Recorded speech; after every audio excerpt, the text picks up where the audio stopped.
Hello students, good morning everyone. इस video में हम जो सरोजनी नायडू की जो कविता है इंडियन वीवर्स, उस कविता की स्टडी करते हैं और सबसे पहले हम इंट्रोडक्शन टू दी पोइम पढ़ते हैं। तो इस वीडियो को स्टार्ट करते हुए हम आगे बढ़ते हैं। Indian weavers was publish under section folk song in the golden threshold. Indian weavers जो इनकी कविताओं को संग्रह दी गोल्डन थ्रेशोल्ड था, उसमें फोक सॉन्ग के नाम से प्रकाशित हुई। It has 3 क्वार्टेंस। इसमें 3 क्वार्टेंस हैं। In each stanza A question is asked in first 2 lines, और प्रत्येक स्टेंजा की पहली 2 लाइनों में एक प्रश्न पूछा गया है। And it is answered in the next 2 lines, और अगली 2 लाइनों में उत्तर दिया गया है। It is an Indian scene. ये एक भारतीय दृश्य है। The weavers particularly in the rural side, जो बुनकर हैं विशेष रूप से ग्रामीण क्षेत्रों में, वीव क्लोथ ऑन हैंडलूम, जो चरखों पर कपड़ा बुनते हैं, इन डिफरेंट कलर, भिन्न भिन्न कलर में, पैटर्न में। एक क्वेश्चनर पुट देम क्वेश्चंस, एक प्रश्नकर्ता उनसे प्रश्न पूछता है बुनकरों से, एंड दी वीवर्स आंसर, और वीवर उसका उत्तर देते हैं। It is at 3 different hours, ये 3 भिन्न भिन्न समय हैं, घंटे हैं, that the questioners are put, जब प्रश्नकर्ता प्रश्न पूछता है। 1 एट ब्रेक ऑफ डे, सुबह का समय। वही नेचर वॉक्स अप, जब प्रकृति जागती है, एंड न्यू लाइफ इमर्ज, और नए जीवन का प्रादुर्भाव होता है। The other at the fall of night, दूसरा रात्रि का समय है। विच दी न्यूली मैरिड कपल्स, जिसका नए जो दंपत्ति होते हैं, नव दंपत्ति होते हैं, ईगरली, उत्साह से अवेट, इंतजार करते हैं। And the last at chill moonlight time, और अंतिम जो समय होता है वो रात्रिकालीन का समय होता है, चंद्रमा की ठंडी रात का समय होता है। दी वर्ड चिल एसोसिएटेड, जो चिल है उसका संबंध है विद कोल्ड, स्टिलनेस, अप्रेंटिंग डेथ, मृत्यु से। इन दी 3 स्टेंजा, तीनों स्टेंजा में Sarojini Naidu has given a symbolic representation.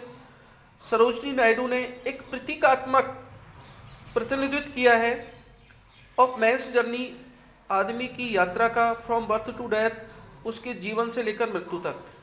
The weavers are the fates in the Greek mythology, जो वीवर्स हैं वो फेट्स हैं ग्रीक माइथोलॉजी में। दी 3 सिस्टर्स, जो 3 बहनें हैं, क्लोथो, लेचिसिस एंड एट्रोपोस, वीविंग दी थ्रेड्स, जो एक धागे को बुन रही हैं, ऑफ दी बर्थ, जीवन के को, बर्थ माने जन्म का, लाइफ जीवन का, एंड डेथ मृत्यु का, ऑफ मैन।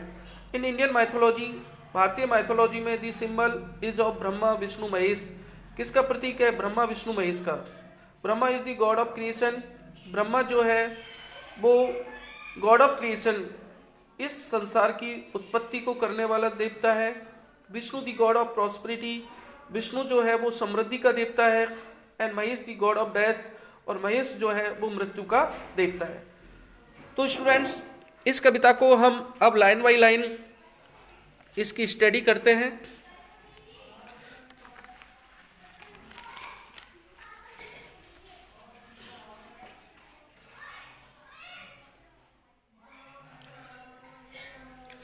इंडियन वीवर्स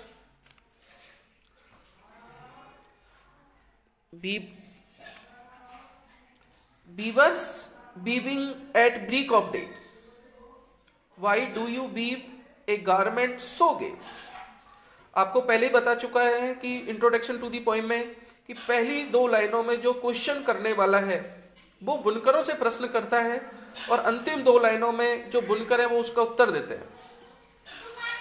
कि weavers weaving at break of day, कि जो बुनकर हैं वो सुबह के समय कपड़ा बुन रहे हैं, और उनसे प्रश्न करता है कि why do you weave a garment so gay, कि इतना जो सुंदर जो कपड़ा है वो आप क्यों बुन रहे हो, किसके लिए बुन रहे हो। Blue as the wing of halcyon wild, कि वो कह रहा है कि जो हेल्सियन जो पक्षी है, जो जंगली जो हेल्सियन जो पक्षी है उसके पंखों के समान, उसके विंग माने पंख जो उसके नीले हैं, उसके समान वो कपड़ा बुन रहे हैं। और वो बोल रहे हैं कि we weave the robes of a newborn child, हम ये जो कपड़ा है वो एक नवजात शिशु के लिए बुन रहे हैं। तो पहले स्टेंजा में कवि प्रश्न करता है बुनकरों से कि भाई आप इतना सुंदर जो कपड़ा है वो क्यों बुन रहे हो। फिर जो बुनकर हैं वो खुद कहते हैं कि ये जो कपड़ा है वो हेल्सियन जो पक्षी है उसके जो पंख हैं उनके समान नीला है, और वो ये जो कपड़ा है वो एक नवजात शिशु के लिए बुन रहे हैं। Weavers weaving at fall of night. अब दूसरे स्टेंजा में जो बुनकर है वो रात्रि के समय कपड़ा बुन रहे हैं, और उनको देखकर वही प्रश्न पूछता है, why do you weave a garment so bright, कि आप इतना चमकीला, ब्राइट माने जो तड़क भड़क वाला होता है, चमकीला जो कपड़ा होता है वो क्यों बुन रहे हो। और वो कहता है कि like the plumes of a peacock purple and green, जो किसके समान है, जो मोर के जो पंख हैं उनके समान पर्पल तोतिया कलर का है और ग्रीन हरा। तो वो बुनकर जो है वो जवाब देते हैं कि we weave the marriage veils of a queen, कि हम इस जो कपड़ा है जो कि मोर के पंखों के समान है, उस कपड़े को हम एक नवजात जो वधू है, जो दुल्हन है, उसके शादी के जोड़े के लिए बुन रहे हैं। तो प्रथम स्टेंजा में तो ब्रह्मा के बारे में बताया गया कि वो भगवान जो है वो उत्पत्ति का देवता है, और दूसरे स्टेंजा में हमें भगवान विष्णु के बारे में बताया गया है जो कि इस संसार का पालनहार है, पालन करने वाला है। थर्ड स्टेंजा में कवि प्रश्न पूछता है कि वीवर्स वीविंग सॉल्म एंड स्टिल, कि जो बुनकर हैं बिल्कुल शांति से, बिल्कुल शांत कपड़े बुन रहे हैं। फिर उनसे प्रश्न करता है, why do you weave in the moonlight chill, कि आप इस चंद्रमा की इस ठंडी रात्रि में, अंधेरे में तुम क्या बुन रहे हो, मतलब ये जो कपड़ा है वो किसके लिए बुन रहे हो। White as a feather and white as a cloud, जो कि पंखों के समान और जो कि बादल के समान क्या है, सफ़ेद है। कि आप जो प्रश्न करता है उनसे पूछता है कि आप ये जो सफ़ेद कपड़ा है वो किसके लिए बुन रहे हो। तो जो प्रश्न करता है वो उत्तर देता है कि we weave a dead man's funeral shroud, कि हम इस कपड़े को एक मृत व्यक्ति के कफन के लिए, फ्यूनरल मान होता है दाह संस्कार और श्रोड मान क्या होता है, कफन, कि एक मृत व्यक्ति के दाह संस्कार के लिए बुन रहे हैं। तो स्टूडेंट्स यहाँ पर ये कविता कंप्लीट होती है। प्रथम जो स्टेंजा है उसमें भगवान ब्रह्मा के बारे में बताया गया है कि जो ब्रह्मा है वो इस प्रकृति को बनाने वाला है, इसका निर्माण करने वाला है। तो यहाँ पर जैसे बच्चे का जन्म होता है तो वो क्या है कि एक नई प्रकृति का प्रादुर्भाव है, एक नए युग का प्रादुर्भाव है, अर्थात इस संसार को चलायमान करना।